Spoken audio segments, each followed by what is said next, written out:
Hey Shackers, I'm here with Adam from the Gears of War 4 team, and we're at a special event here in Los Angeles for the multiplayer kind of debut. Yeah. We saw a new mode here called Dodgeball. Yes. Which I kind of thought, maybe it would be called Thrashball, based on the history of this game. What was really cool about it is basically you get 5 lives for the whole team, and then every time someone dies, the other player can add player back or another team? Yeah, the way it works is that everyone has 1 life and you have 5 people on your team. If one player actually dies, the only way for that player to get back in the game is for another teammate to kill an opposing player.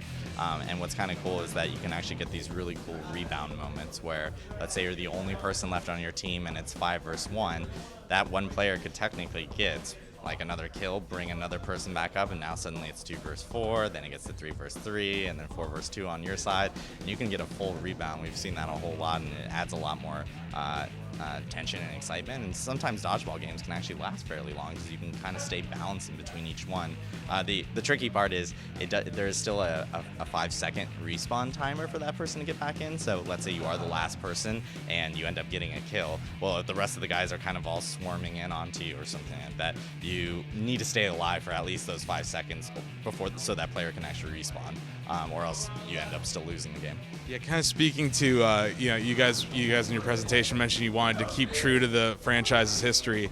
The excitement that I felt in Dodgeball reminded me of being like that last guy standing in Warzone. A couple other things you guys did, the last Gears game besides Ultimate Edition to come out was Judgment. You guys have kind of taken a step back towards the original trilogy and the gameplay mechanic. Can you talk a little bit about what you borrowed from Gears 3, for instance? Yeah, most definitely.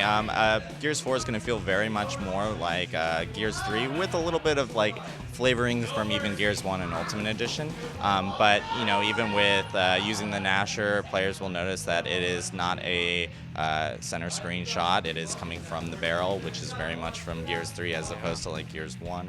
And even and things with like Judgment that we looked at, like Judgment was very much kind of like an FPS type of Gears with FPS type controls. And players also had human versus human moments. With Gears 3, we're now going back to human versus monster moments. So it'll be COG versus Swarm. Swarm being the new enemy faction here in Gears 4. So players will very much feel the familiarity with Gears 3. Yeah, it's this weird balance between like familiarity with the franchise and at the same time just little tweaks to like make it better. Like for instance, you added 2 kind of mechanics when it comes to cover. One to run over the cover, one to snatch, you grab a guy and stab him. Can you talk about like how you guys thought about that? Were you guys playing the game and thinking, you know what? I think in the presentation you showed those 2 guys pointing the guns at each other like Naked Gun. How long did that take you guys to kind of hone? Because it's like perfect right now. Yeah, so we added a new system in Gears 4 called close cover combat. Obviously with like some of the close combat that people had in prior Gears games, it was like the Naked Gun type of moment where you have 2 guys with like pistols shooting from like 5 inches away and then eventually just throwing the gun at each other. And it always led to like kind of like a silly moment where like 2 guys are reaching over cover with a shotgun and blind firing and hoping they end up hitting a guy. So we added a new element called CCC for short, which is close cover combat, where you can actually reach over and potentially yank a player over, and then do a knife execution. And knife executions are actually new to Gears 4. With Gears 3, there was the option of being able to do mantle kicks, where you could actually kind of just slowly go over and kick an enemy and potentially stun them, and then shoot them with the Nasher. Yeah. And mantle kicks are still in Gears 4. They are still the slow jump over, but there's also another option of using vault kicks. Vault kicks is new, where you can actually run into cover and keep momentum up, and then you can actually jump over and potentially kick an enemy and then do a knife execution there. All these options still have counters. So it's not like a foolproof way of being able to do it, and they do take time. So if you are reaching over and you're trying to grab a guy and there's 4 other enemies around and you're not realizing that, they can just run up and like shoot you from the side as you're trying to reach over and trying to kill one of their teammates. So it's not the only way of being able to take guys out, but it most definitely is a new way of being able to take guys out. It reminds me of like when they added the chainsaw duel and how it created another element of button mashing. Now there's like even more button mashing to occur. Yeah, and it's funny because with the counters, it's actually still timed, and even with the executions, let's say you yank a guy over, they're pulled over, they're slightly stunned. You still have to kind of like turn your camera, aim towards them, and then hit like the Y button on the controller, for instance, and end up doing those executions. Because let's say you end up failing, then he gets out of stun, and let's say he has a Nasher in his hand, he'll just pop your head off. So it still requires a little bit of finesse around, and from the player's point, especially with counters. So it's a lot of skill base involved. Yeah, you guys mentioned a couple other new things today I thought were really interesting. One was the cards. Can you talk a little about the cards? Are they going to be in Horde mode? I know you probably can't say it, but I'm going to ask you anyway. Are they going to be in Horde mode? It's like basically different power-ups and different things that would occur in player versus co-op? So yeah. Today we're only talking about versus multiplayer, so womp womp. So yeah, today we're only talking about versus multiplayer. But yeah, with cards you can actually earn them in game, and everything is earnable in game through.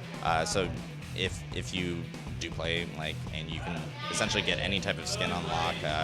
The only things that you actually can't get would probably be like for instance, we're giving out an exclusive beta reward. So players that play in the beta and they get to level 5, they'll get a vintage Kate card, and kind of her whole set.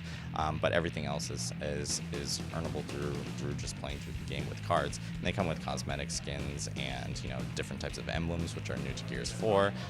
And we also have these bounty cards as well. With these cards, when you're playing versus multiplayer, only the cosmetic items will work. So different skins for your weapons, and of course the different character skins that you can end up earning. What's cool with Gears 4 is that the different skins for your weapons is we actually expanded that to pretty much almost all the weapons in the game. So you can actually skin a multitude of weapons now, which is unique because before you could only really just do your Nasher and your Lancer. And what's also cool is that you can actually carry those skins into campaign. And you can actually have your favorite Lancer skin, like a Tiger Stripe or something like that, in campaign if you want to. But with versus multiplayer, yeah, you only end up getting the cosmetic ones, and with the bounty cards, which are brand new, you can use those bounty cards that can give kind of XP boosts as long as you complete specific goals in games based on those bounties. And what's nice is that if you don't actually achieve that specific goal or bounty goal at the end of your game, the bounty card won't disappear. It's a consumable card. It won't disappear. It will only disappear once you actually achieve that specific bounty. Very cool. And it'd be a shame if I didn't mention the new drop shot gun. I just got a headshot with the drop shot. It's beautiful.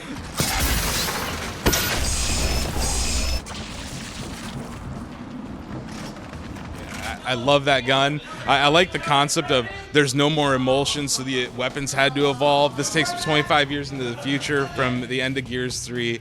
The characters are going to be different, I'm assuming? Yeah, the characters are totally different. It's a new generation for Gears, essentially, and so they are different. Obviously starring JD Phoenix, who is the son of Marcus Phoenix. And what's cool with the drop shot that you mentioned, they're all kind of construction based. It's 25 years after Emulsion is completely off Sarah. The lands, the planet of Sarah is essentially at peace, and they don't really have a need to make new weapons or new types of weapons.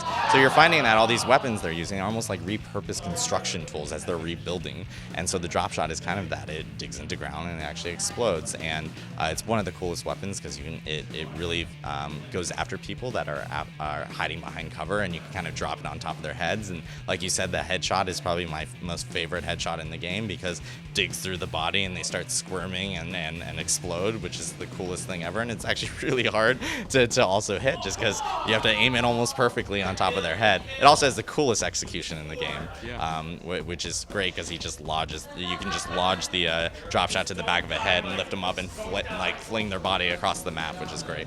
I've always said that the headshot in Gears of War has always been really the most satisfying headshot in any video game, with that long shot when it pops. And I feel like you guys captured that again with the drop shot. You guys also mentioned how you're trying to make this more accessible to the new generation of gamers. Esports is something that you guys talked about. It's funny because you mentioned Gears of War, the fans started in esport before you guys even thought of it, and now it's like, it's 2016, and you guys are clearly, Twitch is a big thing now, and can you talk about how much effort you guys put into it, like how you changed the the commentary, and also, are you guys maybe going to plan on having like some sort of championship series sponsored by you guys? So yeah, it's actually really cool because esports has been so huge with Gears in the past. Back in 2006, 2007, it was part of the MLG and WCG, and it was, like you said before, the advent of like Twitch and YouTube becoming really big. And what we wanted to do, especially with like Ultimate Edition, which came out last year, we wanted to focus on esports. We wanted to, and we actually started and we partnered with ESL, and we have the Gears of War ESL Pro League. We're currently in our second season actually with Ultimate Edition. We had our first season, our season finals in Burbank.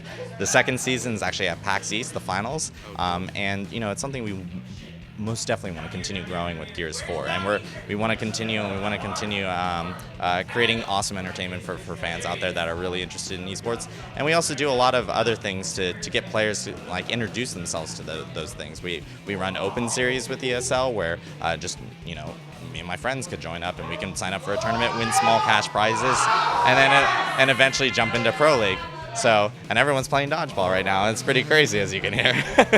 This franchise, right? You look at how it's evolved over time, and the story. I'm really curious.